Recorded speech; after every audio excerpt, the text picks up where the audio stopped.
Assalamualaikum warahmatullahi wabarakatuh. Alhamdulillahi ja'ala Ramadana syahran mubarakan wa farada alaina siyama li'ajli taqwa. Ashhadu an la ilaha illallah wahdahu la syarikalah wa ashhadu anna Muhammadan abduhu wa rasuluh. Allahumma salli wa sallim ala sayyidina Muhammadil mujtaba wa ala alihi wa sahbihi ahli tuqa wal wafa. Amma ba'du. Qala Allahu ta'ala fil Qur'anil Karim, a'udzu billahi minasy syaithanir rajim. Bismillahirrahmanirrahim. Ya ayyuhalladzina amanu kutiba alaikumus shiyam kama kutiba alal ladzina min qablikum la'allakum tattaqun.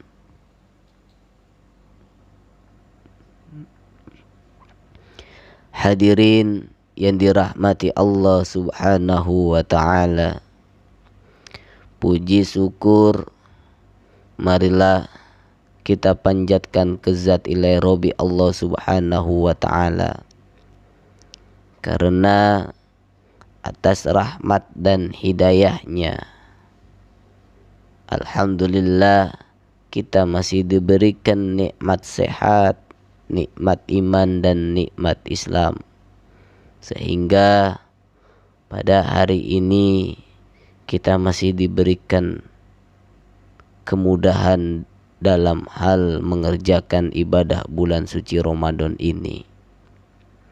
Itu merupakan nikmat yang sangat besar, nikmat yang sangat agung, nikmat yang sangat mulia. Oleh karena itu kita jangan sampai menyia-nyiakan nikmat yang telah Allah berikan kepada kita. Salawat serta salam marilah kita curahkan kepada baginda Rasul Nabi Muhammad sallallahu alaihi wasallam. Anak-anakku yang berbahagia, semoga kita senantiasa diberikan rahmat oleh Allah subhanahu wa ta'ala. Sebagai bulan paling istimewa bagi umat muslim, tentulah bulan Ramadan memiliki sejumlah keutamaan yang tidak dimiliki oleh bulan-bulan pada umumnya. Oleh sebab itu, jangan sampai kita yang masih diberikan nikmat umur panjang, nikmat kesehatan untuk berjumpa bulan idaman ini, menyia-nyiakan begitu saja sebagai fadilah yang terdapat di dalamnya. Untuk meraih macam ragam keutamaan Ramadan, umat muslim pun berlomba-lomba melaksanakan anjuran-anjuran ibadah di dalamnya. Seperti contoh misalnya kita melaksanakan sholat tarawih yang terlihat padat di musola, di masjid-masjid, tadarus Al-Quran yang terdengar syiar di hampir setiap sudut kota, setiap sudut desa. Kemudian di waktu sore menjelang maghrib, banyak sekali orang yang melaksanakan sedekah takjil. Tentunya masih kita banyak jumpai di masjid-masjid di pinggir jalan dan lain sebagainya. Semua itu hadirin yang kita lakukan untuk meraih keutamaan di bulan suci ini. Termasuk keutamaan itu adalah 3 kado istimewa di bulan suci Ramadan. Apa saja kado istimewa di bulan suci Ramadan? Yang pertama yaitu rahmat, rahmah, kasih sayang Allah. Yang kedua ampunan, maghfirah. Dan yang ketiga masuknya ke surganya Allah Subhanahu wa ta'ala. Tidak lain adalah terbebas dari api neraka. Sesuai dengan Rasulullah sallallahu alaihi wasallam bersabda dalam sebuah hadisnya mengatakan, awwalu syahri ramadhana rahmah wa awsatuhu maghfirah wa akhiru itqun minan nar. Awalu syahri ramadhana rahmah, awal bulan Ramadan adalah rahmah, kasih sayang. Wa awsatuhu maghfirah, pertengahannya ampunan. Wa akhiruhu itqum minan nar, dan bagian akhirnya yaitu pembebasan dari api neraka. Dari Ibnu Khuzaimah. Memang kualitas hadis di atas dhaif atau lemah, sebagaimana dijelaskan oleh Al-Imam As-Suyuti dalam kitabnya Jam'iyul Al-Hadis.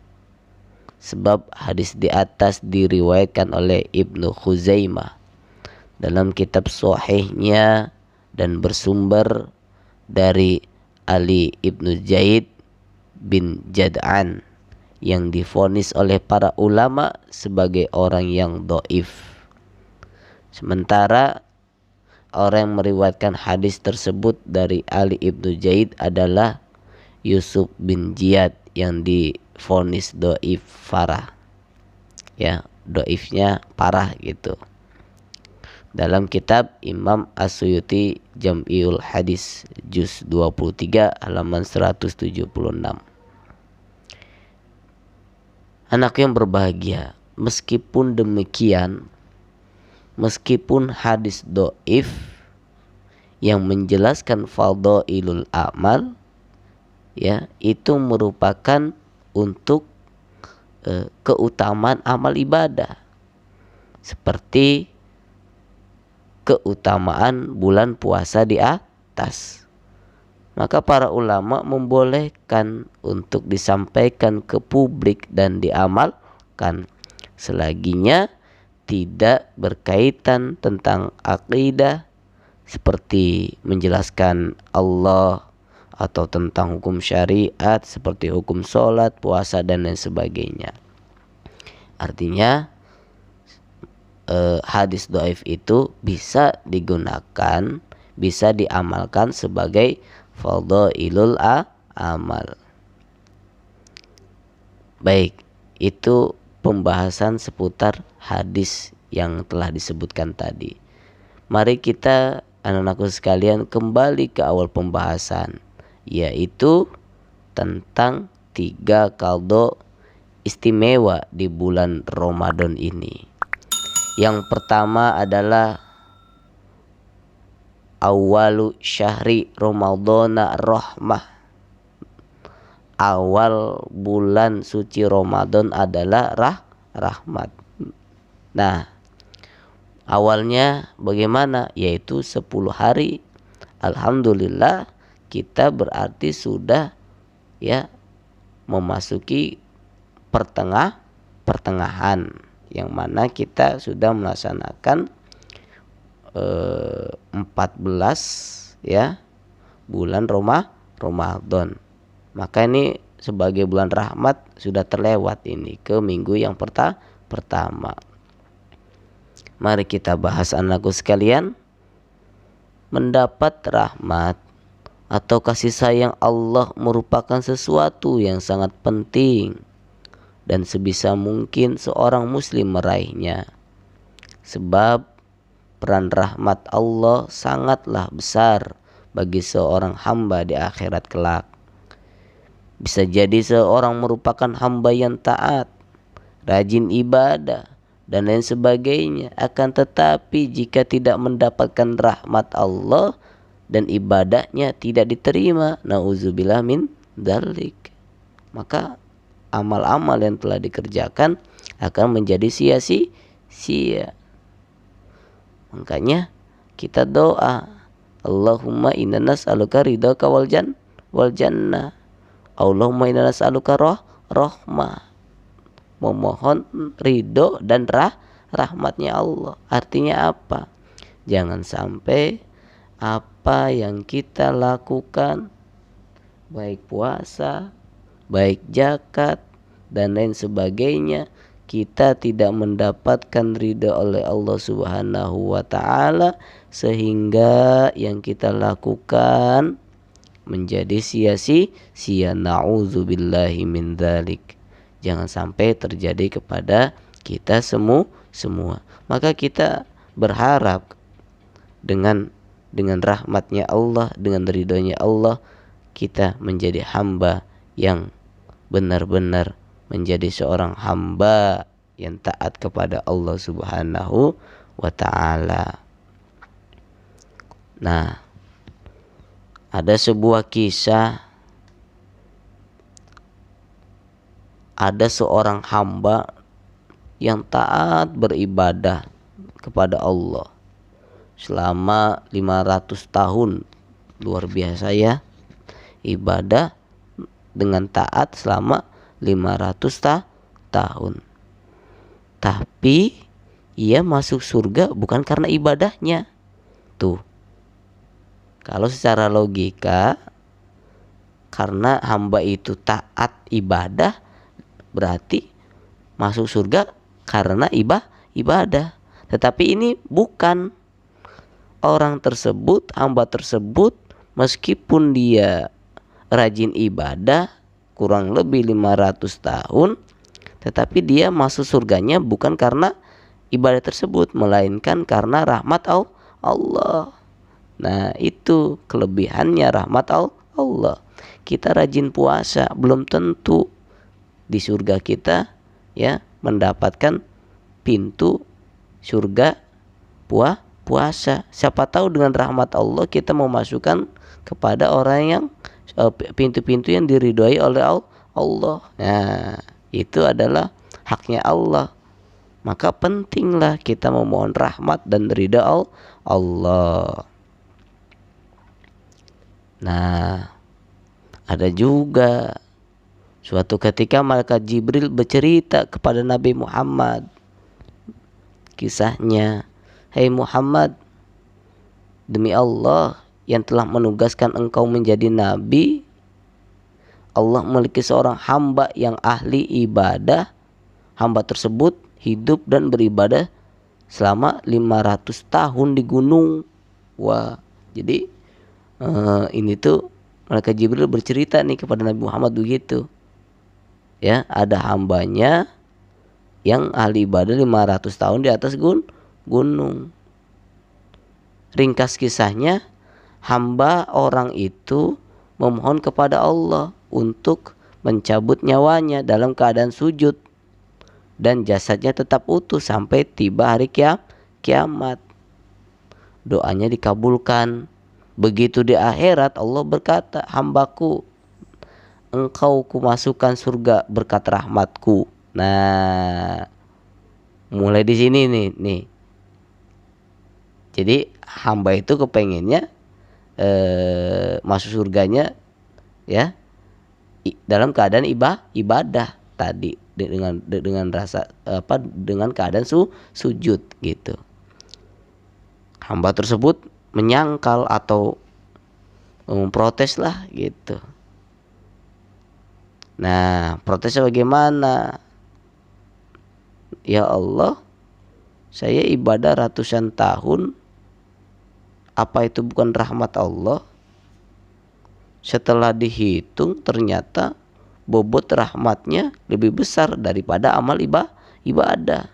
Allah pun memerintahkan malaikat untuk memasukkan dia ke ke neraka. Aduh, bingung nih. Ya, gitu. Jadi protes. Setelah dihitung lebih banyak rahmatnya. Rahmatnya itu lebih besar daripada amal ibadahnya. Nah, Allah pun memerintahkan kepada malaikatnya untuk masukkan dia ke neraka. Sebelum dimasukkan ke neraka, hamba itu mau mengakui bahwa rahmat Allah lebih besar dan bisa membuatnya masuk surga. Ia pun tidak jadi dimasukkan ke dalam neraka tuh. Pertama hambanya protes nih, ya Allah, kenapa saya bukan masuk surganya itu dengan ibadah, tetapi kok dengan rahmat-Mu ya Allah, gitu. Nah, tim penghitungan amalnya, waduh, ada tim penghitungan amal. Nah, tim penghitungannya amal pas dicek and recheck, ternyata rahmatnya lebih besar daripada amal ibadah. Kata Allah tadi apa? Udah, masukin aja nih ke api neraka. Tuh, gara-gara protes tadinya harus masuk surga, jadi masuk neraka. Sebelum dimasukkan ke neraka, hamba itu mengakui bahwa rahmat Allah lebih besar dan yang bisa membuatnya masuk surga. Nah, baru nih hamba itu mengakui ya bahwa rahmat Allah itu lebih besar daripada ibadahnya 500 tahun. Maka tadinya dia mau dimasukkan ke api neraka, gara-gara mengakui rahmat Allah lebih besar, maka dia pun tidak jadi dimasukkan ke dalam api neraka. Nah, dari kitab Tanbihul Ghafilin karya Abu Les As-Samarqandi, seperti itu, halaman 63.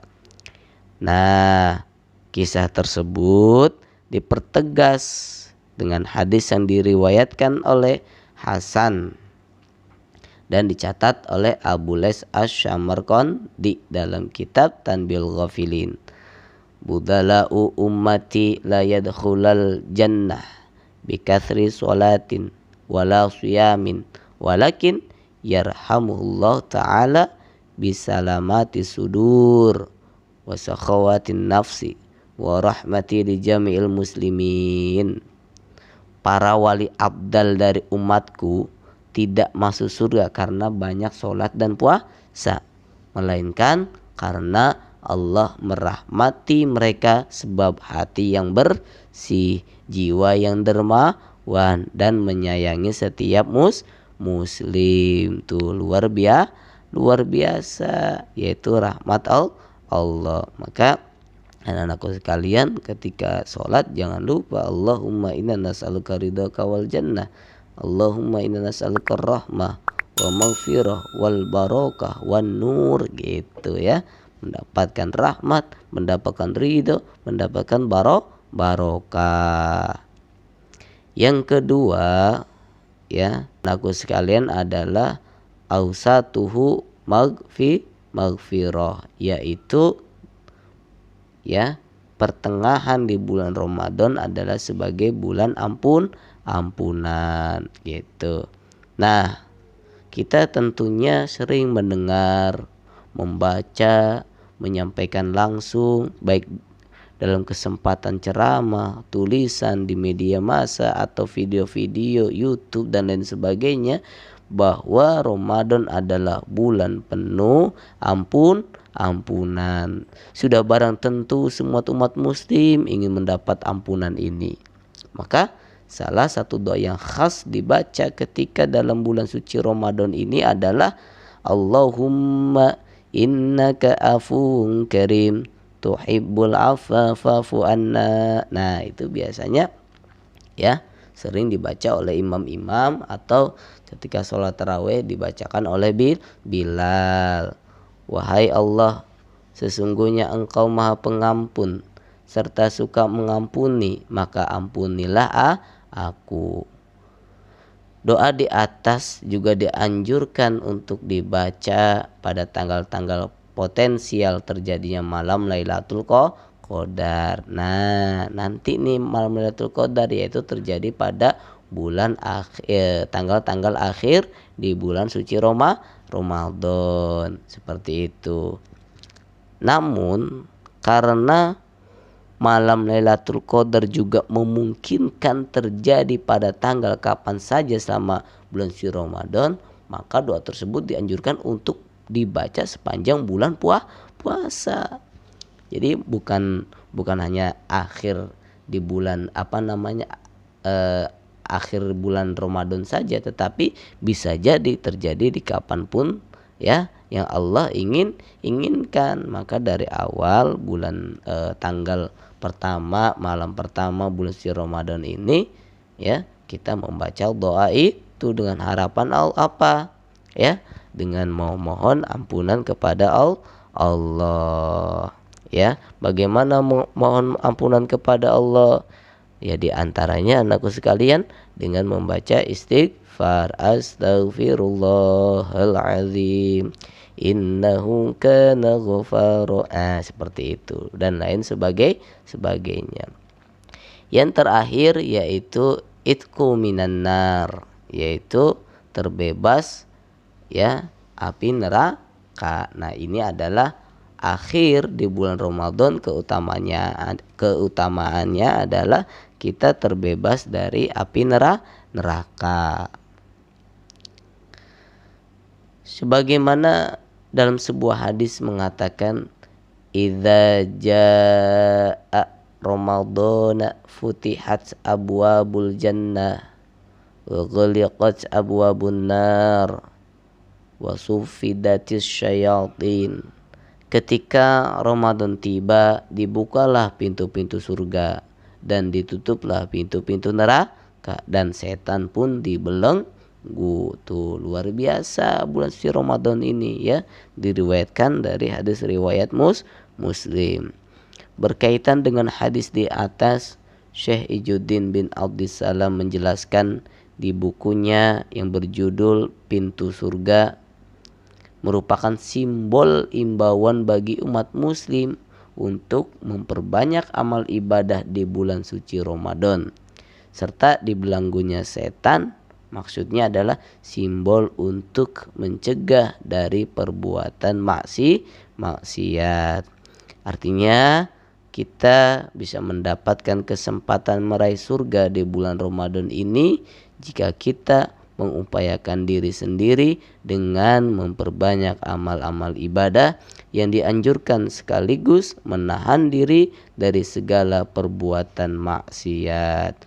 Anakku sekalian, itu pembahasan ya 3 qadha istimewa di bulan suci Ramadan. Mudah-mudahan kita semua selalu diberikan rahmat oleh Allah, selalu diberikan ampunan oleh Allah, dan mudah-mudahan di yaumul qiyamah kita terbebaskan dari api neraka dan dimasukkan di surganya Allah Subhanahu wa ta'ala. Itu saja yang dapat Bapak sampaikan, mudah-mudahan dapat bermanfaat untuk kita semua, khususnya untuk diri ini sendiri dan umumnya untuk kita semua yang mendengarkan kultum sore menjelang berbuka. Anakku sekalian, sekali lagi jangan lupa ditulis di buku agenda Ramadan ya, karena setiap hari berganti judulnya, jangan sampai ketinggalan. Baik, terima kasih. Wallahu muwaffiq ila aqwamit thoriq. Wassalamualaikum warahmatullahi wabarakatuh.